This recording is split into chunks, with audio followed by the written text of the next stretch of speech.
On this vote, the yeas are 228 and the nays are 206. The motion is adopted. Now on Fox 17 Morning News, an 11th hour win for the Biden administration as the House passes a bipartisan infrastructure bill. The West Michigan congressman who voted for it coming up. Dry conditions and some sunshine expected today. We'll see how long that will last. Up next in your West Michigan forecast. And it's not that she don't like her friends. She likes her friends. She likes her teachers. It's specifically this. An unusual task on how a student's cries change a tradition at a school district some might call discriminatory.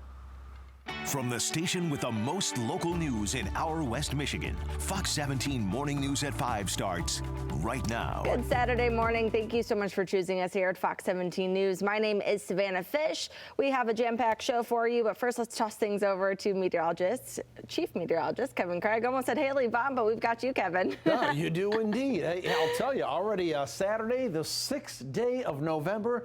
Geez, it feels almost like Thanksgiving is around the corner. Well, wait a minute, it is. I just bought my turkey this week, actually. Good morning, everybody. Hope your day is starting off to be a good one. We've got a stretch of some nice weather here over the next couple of days. Granted the fact that it is a little chilly out there this morning. We've got temperatures down around the freezing mark, but we are going to see dry conditions and a fair amount of sunshine over the next few days before colder weather sets in by the end of the week. I don't have anything on live to operator. We are dry. We'll pull out to a wider perspective. We got a bank of some cloud cover that's going to be drifting on through here during the early morning hours. Otherwise, behind that, we're looking for mostly sunny to partly cloudy skies today and a pretty enjoyable day. It's not necessarily starting that way. As I said, it is a little bit on the chilly side from Grand Rapids down to the south here. We've got temperatures only in the lower 30s. The warmest temperature with some cloud cover and a wind off Lake Michigan is the bullseye is right over Muskegon. A temperature right now of 49 degrees. We have 38 in Fremont, 35 up there in Big Rapids. And here is your Saturday day planner. We're talking temperatures around the mid-30s here with partly cloudy skies at 7 a.m. By noon, we're into the upper 40s with partly cloudy skies and mostly sunny today with high temperatures getting into the mid-50s. If that sounds good, we will continue that trend. We may even be knocking on the door of about 60 degrees by the time we get into Sunday and Monday, but it is going to be short-lived. We'll take a look more detail on that forecast. And don't forget, tonight, Saturday night, is the night you turn those clocks back 1 hour. I'll talk more about that coming up in the main weather segment in just a few minutes as well. Savannah? All right, thank you for that, Kevin. And Congress delivered President Biden a big win late Friday night. After months of negotiations, House progressives finally agreeing on an 11th hour vote on a $1.2 trillion bipartisan infrastructure bill. Melissa Rainey has this report. The long-held-up $1.2 trillion infrastructure bill finally passing the House on Friday. On this vote, the yeas are 228 and the nays are 206. The motion is adopted. Meanwhile, the $1.9 trillion economic package remains in limbo. We had hoped to be able to bring both bills to the floor today. Moderates pushing back on the larger social safety net plan, citing the need for an official cost estimate from the Congressional Budget Office, a process that could take as long as 2 weeks. Some members want more clarification or validation of numbers that have been put forth, that it's top line, that it is fully paid for, and we honor that request. President Biden delaying a trip to Delaware in an effort to get at least one of his major domestic policies across the finish line. Send the infrastructure bill to my desk. Let's show the world that America's democracy can deliver and propel our economy forward. I'm Melissa Rainey reporting. 13 Republicans joined Democrats in voting for that bill, which included Michigan Congressman Fred Upton. Next up, we have a deadline to vote on the social safety net plan, with moderates giving a statement assuring progressives that vote will happen no later than the week of November 15th. And a 26-year-old was arrested overnight after a concealed gun was found during a traffic stop. Now, this stop happened just after 1:15 this morning on the 600 block of East Michigan Avenue in Kalamazoo. Officers were on patrol in the area when they witnessed someone getting into a car with a gun and then driving away. That's when they conducted the traffic stop and located the gun. Anyone with information is asked to contact the Kalamazoo Department of Public Safety or Silent Observer. And some long-awaited good news for the folks in Benton Harbor. The Department of Health and Human Services says that it'll begin replacing water service lines next week. It's part of the accelerated push to replace lead-contaminated water lines. Next week, contractors will begin removing those lines thanks to a grant from the EPA. Now, in the meantime, residents are asked to complete their water service line replacement agreement online. And family and friends are remembering the young woman who was hit and killed by a car earlier this week in Kalamazoo. The crash happened on Wednesday night around 8:30. Friends say that they had just dropped Bailey Broderick off at her apartment when she crossed the street to head inside, and a vehicle driving north on Fraternity Village Way hit her. She was transported to the hospital where she was pronounced dead. She was a student at Western Michigan University. The university president released a statement saying in part, quote, "Our thoughts are with Bailey's family, loved ones, and friends as we mourn a promising life," end quote. Western Michigan University grief counseling is also being provided for students, those that need it. And an 86-year-old man attacked at a gas station in Allegan County earlier this week. Deputies are now still searching for that suspect. It happened Wednesday afternoon at the Circle K off of M89 in Otsego Township. Deputies say the victim and suspect both pulled up to the gas pump at around the same time, and the suspect took off immediately after the assault. The 86-year-old suffered serious injuries to his face. No word on his current condition. And the suspect is described as a black male between the ages of 20 and 30 years old with light green colored dreadlocks. Community members are being offered a reward for information leading to an arrest. Of course, if you know anything, call the Allegan County Sheriff's Office or Silent Observer. And the family of missing Grand Valley student Brendan Santo is organizing a search today in East Lansing. The 18-year-old was last seen near the Red Cedar River after leaving Yackley Hall at Michigan State just before midnight last week Friday.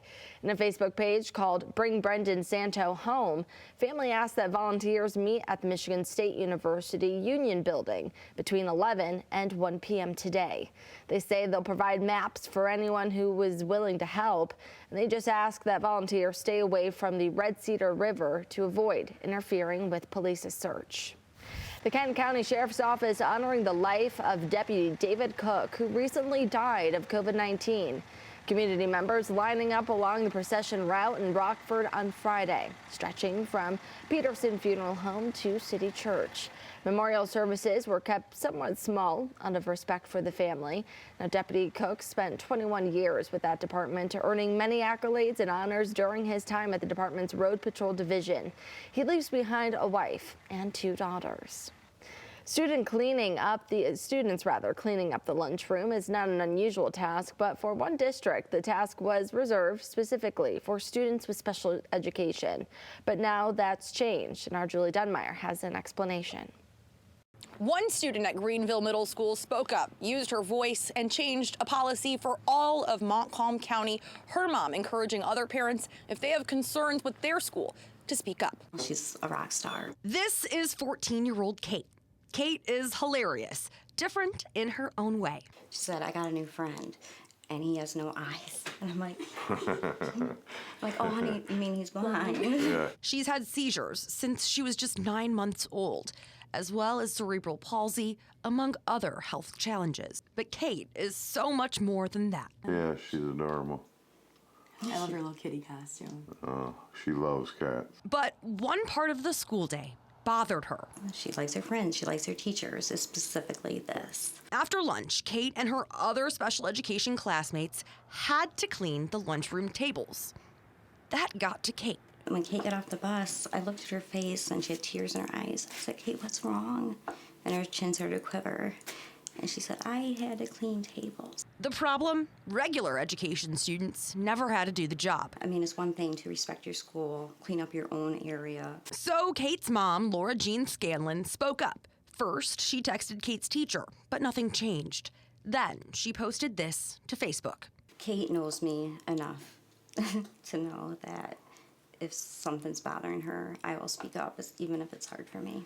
Laura Jean found out she wasn't alone. A practice that had actually been going on for decades, according to Montcalm Area ISD. They say it wasn't until now they were aware of this even happening. You see, many years ago, it was a way for students in the special education classroom to make money for things like field trips. Somewhere down the line, the pay stopped, and for whatever reason, the practice didn't until Kate. She is a brave girl. The Montcalm Area ISD stopped this in its tracks, giving us this statement. The moment we were notified a parent posted a concern about something taking place in one of our schools, we contacted the parent as part of our investigation, and we immediately put an end to the practice in question. We are thankful the parent brought forward their concern and that we were able to address the issue and have a positive outcome. The day Laura told Kate she wouldn't have to wash tables anymore, she recorded Kate's reaction. No, you're not washing tables anymore, okay? Okay? Yeah. Just say, no, I'm not doing it. Mommy. What? We all gotta do it for a job. It's not a job. Just... Laura says Kate didn't understand. That's what she's been told. But after school that day, a winning smile. Smiles. Smiles. And she had a new kid in her class. But Laura Jean fears her daughter isn't alone and wants this to stop at any school, anywhere. That's good. Like I said, I have 5 kids, and I'm really busy. And when I talked to my counselor, Amanda, as well, I just want to know that this will get followed through somehow. I know it's hard to get anything passed into law or bring awareness and stuff, but when you messaged me, I felt some sort of relief, okay, I'm going to have help with this. Laura Jean tells me since her Facebook post, she's gotten dozens, if not hundreds of messages about this very issue. She says she's glad to know she's not alone and that her daughter spoke up. Reporting in Greenville, Julie Dunmeyer, Fox 17 News. All right, thank you for that report, Julie. Well, if your commute takes you on the US 131S curve, you can rejoice as lane closures on both the northbound and southbound sides will end later this morning. Lane closures, of course, have been in place northbound from Wealthy Street to Market Avenue and southbound at Market Avenue since August. The project was supposed to last just 2 weeks, but kept getting delayed. While the lanes will reopen today, and the shoulder in both directions will be closed until 4 p.m. Monday. Some exciting news there. All right, time now is 5:11. Still ahead on this Saturday morning. The supply chain crisis is hitting businesses hard right now, and it may get even worse. We'll tell you why coming up. Plus, another company is hoping for emergency use authorization of its COVID-19 vaccine. We'll tell you which one and what set their vaccine apart. You're watching Fox 17 Morning News.